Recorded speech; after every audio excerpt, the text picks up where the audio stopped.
Chapter 16. Mental Suggestion. Before beginning our consideration of the subject of mental suggestion, let me call your attention to the following general statements regarding mentative induction, in which general subject is included the subdivisions called personal magnetism, mental suggestion, and telementative induction, respectively. 1. Mental states may be caused by mentative induction. 2. Such induced mental states may be caused by the mentative currents of personal magnetism, or by the mentative currents of telementation, or by mental suggestion. 3. Mentative currents are waves or streams of vibrant mind power, emanating from the minds of people and carrying with them the vibrations of mental states, the vibrations tending to induce similar mental states in the minds of people within the field of induction. B. There are two poles of mind power, i.e., the emotive pole, manifesting desire, feeling, emotion, etc., and the motive pole, manifesting will, etc., the acting force, affecting other minds, manifested by these two poles being called desire force and willpower, respectively. C. Desire force tends to awaken similar vibrations in the minds of others, thus producing similar desires, or it charms the wills of others and causes them to carry out its desires, its action and nature bearing a strong resemblance to feminine mental power. D. Willpower tends to awaken desire in the minds of others by sheer mastery and forcefulness. It also acts in the direction of combating and overpowering the wills of others and taking them captive. It also directs, masters, concentrates, or restrains one's own desire force on occasions. Its action bears a strong resemblance to masculine mental power. E. When the mentative currents are emanated and mentative induction is manifested, when the projector and recipients are in the personal presence of each other, we use the term personal magnetism. When the same manifestation occurs when the projector and recipients are not in the personal presence of each other, then we use the term telementative induction. But the principle employed is the same in each case, induction through telementation being the operative principle. In personal magnetism, however, mental suggestion usually assists in the induction of mental states. For this reason, mental suggestion should be studied in connection with personal magnetism, being supplementary thereto. 4. Mental suggestion induces mental states by reproducing the original mental states of others, or one's own previously experienced mental states, including the experience of the race ancestors, inherited and recorded in the subconscious minds of their descendants. Suggestion operates along the lines of acquiescence, imitation, association, and repetition, always acting through physical agents for inducing mental states. In personal magnetism, the mentator pours out his mentative currents, generated by his will or desire, or both, either in a general way or in a concentrated, directed manner. In a personal interview, and thus influences the mind of others by induction. This is usually, or always, accompanied by mental suggestion, using physical agents, such as the voice, eye, manner, etc., which heighten the effect produced. And now, with the understanding of the above-stated general principles, let us proceed to a consideration of the subject of mental suggestion. Every student of psychology and mental science has heard and read much of that phase of mental phenomena called mental suggestion. Much has been written and taught about it, and the term has been claimed by some teachers to cover all phases of mental influence. I do not entirely agree with these extreme advocates of suggestion, however, for I find much in the subject that calls for a further explanation. But, nevertheless, I feel certain that mental suggestion plays a most important part in almost every instance of this class of phenomena and must be seriously considered by all careful students of the subject. Combined with mentative induction by means of mentative currents, it accounts for nearly every phase of the phenomena of mental influence. Therefore, I shall devote several chapters to the consideration of its underlying principles, laws, and method of application. I feel that no one can be a successful practitioner of telementative influence or personal magnetism who is not a good suggestionist, because the very knack of projecting strong suggestions is necessary for the forceful projection of mentative energy and mental currents. While all who have examined the subject are aware of the force and effects of mental suggestion, few have found it possible to correctly define or describe the term, or to explain it to others. But I feel assured that my theory of mentative induction and the two poles of mind power will enable you to form a very clear and comprehensive knowledge of the underlying laws of the subject, so that, understanding it, you will be able to apply its method of application to the best advantage. Mental suggestion is the term used to designate the process of inducing or exciting mental states or ideas by means of the imagination by the agency of words, actions, outward appearances, or other physical symbols. I divide the phenomena of mental suggestion into two general classes or phases, i.e., I, active suggestion, and 2, passive suggestion, as follows. By active suggestion, I mean the induction or excitement of mental state or ideas in others by means of positive command, affirmation, statements, etc., bearing directly upon the desired mental state. By passive suggestion, I mean the induction or excitement of mental state or ideas by the subtle insinuation, introduction, or insertion of ideas into the minds of others, which insinuated ideas act in the direction of inducing the desired mental state. Active suggestion is associated with the use of the motive pole of the mind of the suggester, and passive suggestion is associated with the emotive pole of the suggester.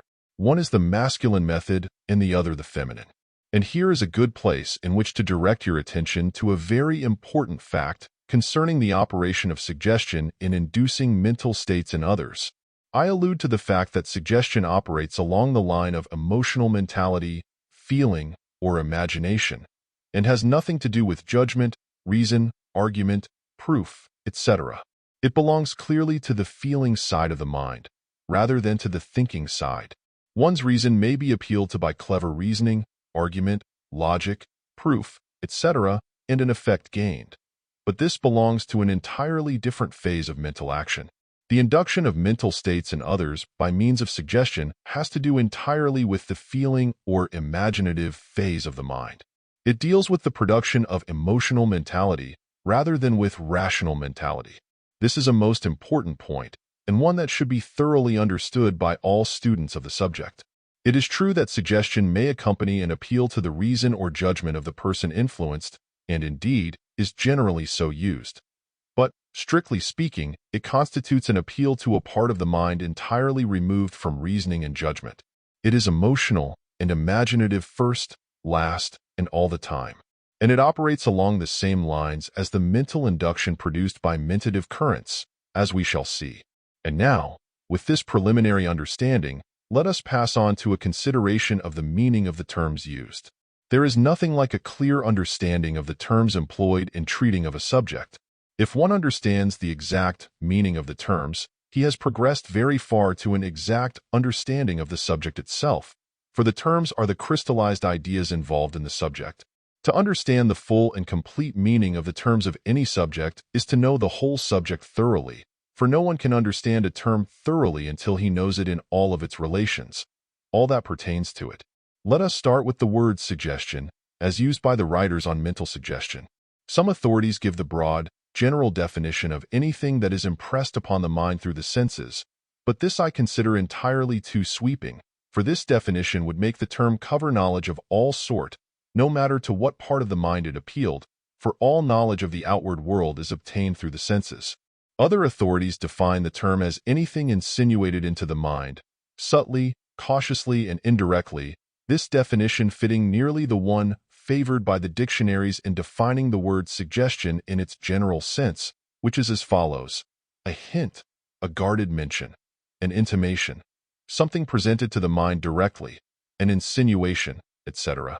But this last definition of mental suggestion does not fit all the phases of the subject. It fits admirably into the phase known as passive suggestion, which operates by direct, forceful command, statement, etc. And so I must give my own definition of the term to fit my conception of and understanding of its meaning. I, therefore, here define my use of the term mental suggestion as follows: a physical agency tending to induce or excite mental states or ideas through the imagination. This is a broad definition, which, I think, will cover all the observable phenomena of mental suggestion.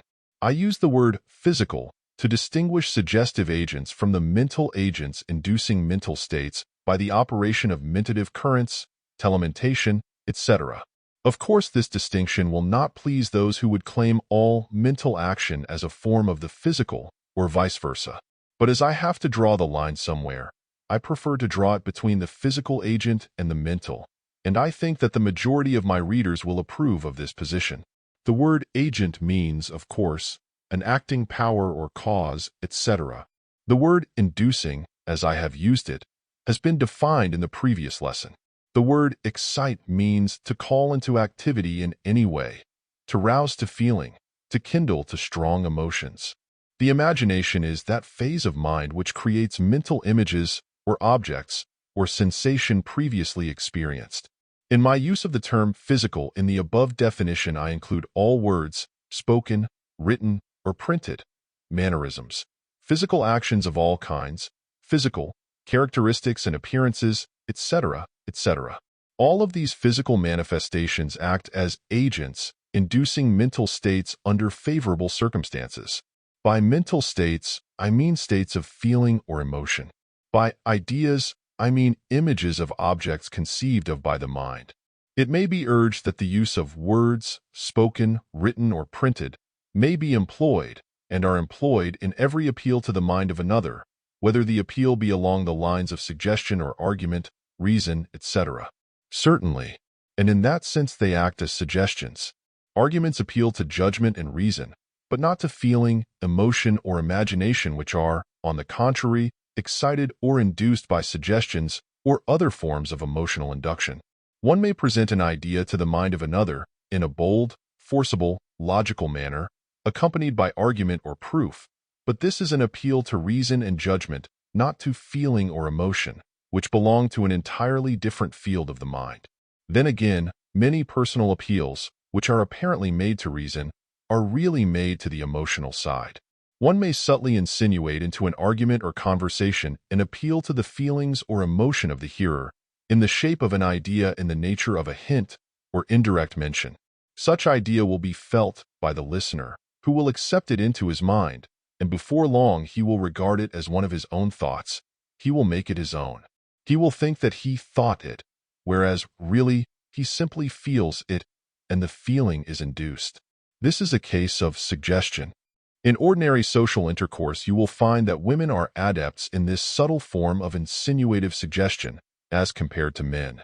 Men will blurt out statements and ideas and attempt to prove them, but the woman will gently insinuate the idea into the mind of the other person, so that, without having proven a fact, she will have managed to create a definite idea of feeling in the mind of the other by suggestion. I think I need not give examples of this fact. It is apparent to all who have mingled with people. And really this suggestion resembles the mental suggestion of the psychologists very much. It is true that the practitioner of mental suggestion, in his treatments, often makes use of direct, forceful statements, such as, "You are strong, cheerful, well and happy." But you will notice even here that he does not argue the point or attempt to prove his statements. He simply affirms and asserts the fact, and by constantly repeated suggestions, he finally causes the mind of the other person to accept the statement.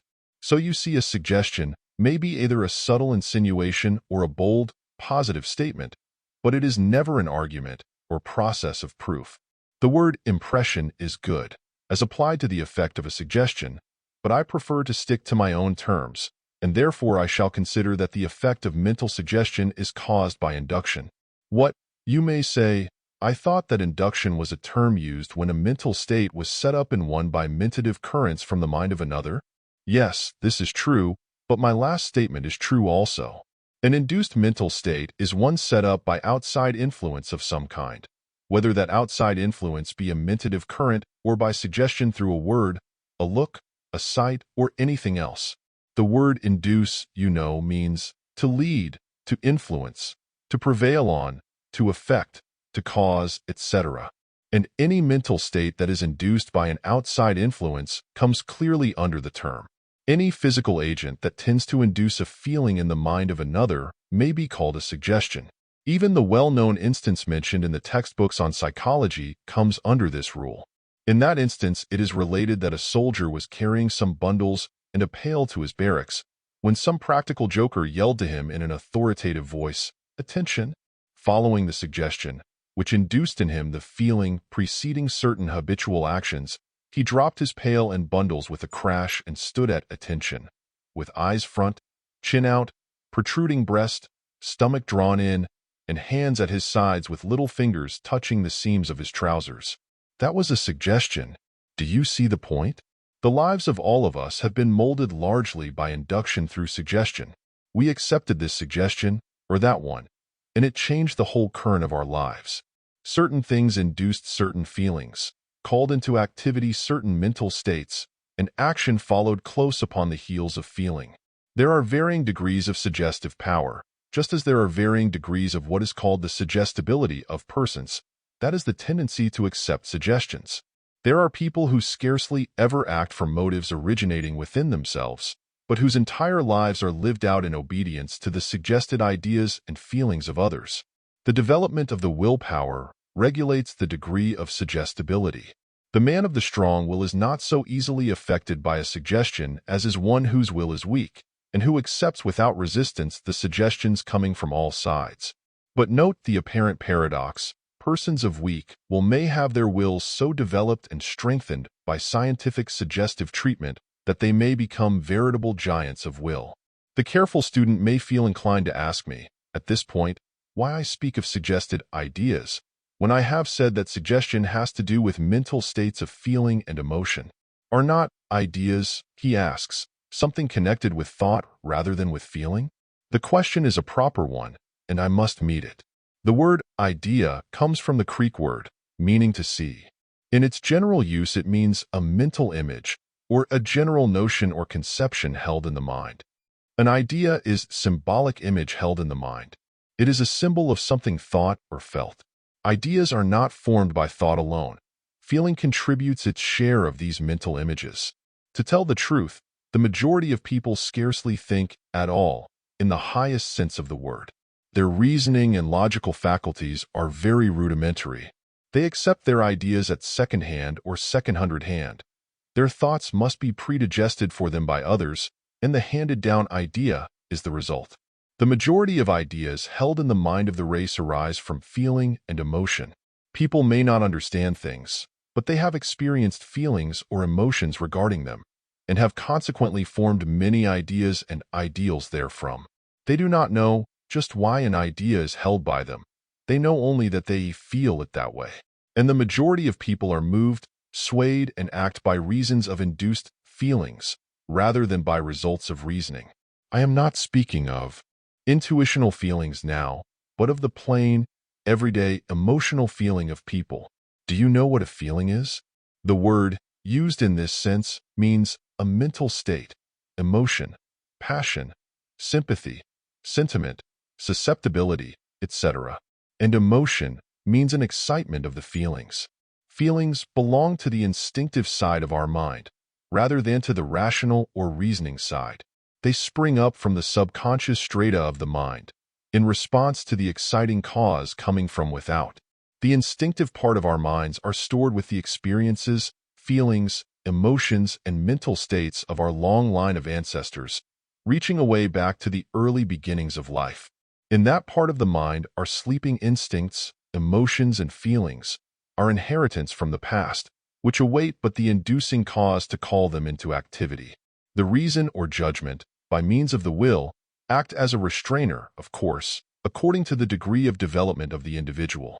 And these outward agents, if of a physical nature, are suggestions of all kinds. Look around you at the world of men and women. Then tell me whether they seem to be moved principally by reason or feeling. Are their actions based upon good judgment and correct and careful reasoning? Or are they the results of feeling and emotion? Do people do things because the things are considered right in the light of reason, or do they do them because they feel like it? Which produces the greatest motive force? An appeal to the reason of a number of people, or an appeal to their feelings and emotion, which sways a gathering of people? The votes of a people, the actions of a mob, reason or feeling, which moves even you, good student, reason or feeling? Answer the questions honestly, and you will have the key of suggestive influence.